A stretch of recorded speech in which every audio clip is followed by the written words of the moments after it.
आजच्या व्हिडिओमध्ये आपण महादेवाच्या पिंडीचे अद्भुत रहस्य बघणार आहोत. देवघरात महादेवाची पिंड ठेवावी, मूर्ती फोटो नाही. आणि जर देवघरात पिंड ठेवली तर त्या पिंडीवर नाग नसावा तथा नंदीही नसावा. पिंड साधी दगडी असली तरी चालते, मात्र शक्यतो पितळेची असावी.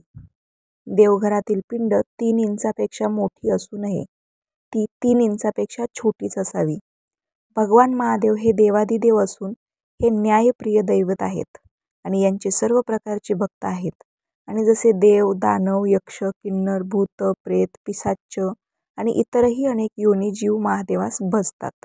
आणि जिथे महादेवांची मूर्ती फोटो असतो तिथे त्यांचे सर्व भक्त उपस्थित होतात. ज्योतिर्लिंगाच्या ठिकाणी तथा महादेवाच्या पिंडीला संपूर्ण गोल प्रदक्षिणा कधीच करत नाही, तर अर्धी प्रदक्षिणा करून नमस्कार करतात. कारण उत्तर दिशेला वरील सर्व भक्तांचा अदृश्य रूपाने उपस्थित असतात. तथा उत्तर दिशेने महादेवाच्या पिंडीवर जल अभिषेक घातलेले पाणी तीर्थरूपाने वाहत असते, ते ओलांडून गेल्याचीही पातक लागते. महादेवाचा फोटो अथवा मूर्ती फक्त स्मशानात असते. देवघरात महादेवाचा फोटो अथवा मूर्ती नसावी. मानवाला पिंड पूजन सांगितले आहे, म्हणूनच संपूर्ण भारतात महादेवाचे मुख्य शक्तिपीठावर महादेवाची पिंड लिंग रूपाने स्थापन केलेली समजते. 12 ज्योतिर्लिंग ही लिंग म्हणजेच पिंड रूपाने आहेत. यांतून संपूर्ण विश्वाला वैश्विक ऊर्जा मिळते. महादेवांना नित्य शुद्ध पाण्यासह रुद्रसूक्त पठण करीत जल अभिषेक करावा. महादेवांना जल अतिप्रिय आहे. एखाद्याने महादेवास जल अर्पण केल्यास ते त्यावर खूप प्रसन्न होतात. महादेवांना मनापासून मोठ्या संख्येने एकत्र येऊन सामुदायिक जलरुद्राभिषेक केल्यास विपुल पर्जन्यमान राहते. गुरुचरित्रात असे म्हटले आहे की नित्यच्या रुद्र अभिषेकाने दीर्घायुष्य, आरोग्य मिळते आणि अकाली मृत्यू टळतो. श्रीमद भागवतात म्हटले आहे की महादेवांची नित्य नियमित रुद्र अभिषेकाने सेवा केल्यास घरी अखंड लक्ष्मी वास करते आणि त्या भक्तांच्या घरी अखंड स्त्रिया राहते आणि सर्व सुख समृद्धी वाढून सर्वत्र कीर्ती पसरते. आता बघूया ह्या 7 वस्तू भगवान शंकरांना कधीही अर्पण करू नका. का तर ते पण आपण जाणून घेऊया. भगवान शंकराविषयी थोडी काळजी बाळगण्याची गरज असते. उत्साहाच्या भरात काही चुकीच्या गोष्टी आपल्या हातून घडत तर नाहीत ना, याकडेही लक्ष देणे गरजेचे असते. खाली दिलेल्या ह्या गोष्टी भगवान शंकरांना कधीही अर्पण करू नका. सर्वात पहिलं शंख. शिवपुराणानुसार भगवान शंकरांनी शंखचूड नावाच्या असुराचा वध केला होता.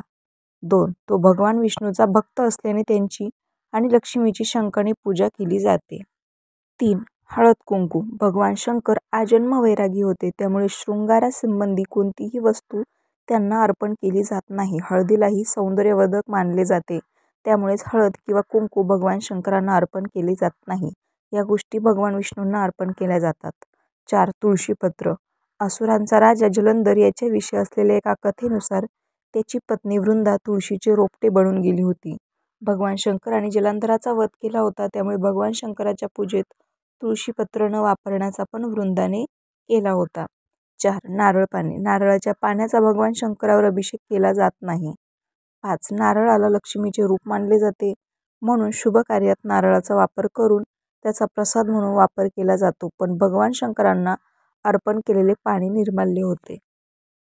6. उकळलेले दूध. उकळलेले दूध किंवा बाजारात मिळणारे पॅकेटमधील दूध कधीही भगवान शंकरांवर अर्पण करू नये. त्यापेक्षा गंगाजलाने अभिषेक करावा. बाजारात मिळणारे पॅकेटमधील दूधही उकळलेलेच असते, त्यामुळे त्याचा वापर करणेही टाळावे. 7. केवड्याचे फूल. भगवान शिवांच्या पूजेत केवड्याचे फूल वर्जित आहे. शिवपुराणानुसार ब्रह्मदेवाने विष्णूच्या वादात खोटे बोलल्यामुळे केवड्याला भगवान शंकरांनी शाप दिला होता. 8. कुंकू किंवा शेंदूर. कुंकू किंवा शेंदुराचा वापरही भगवान शंकराची पूजा करण्यात वर्ज्य केला आहे. रामकृष्ण हरी.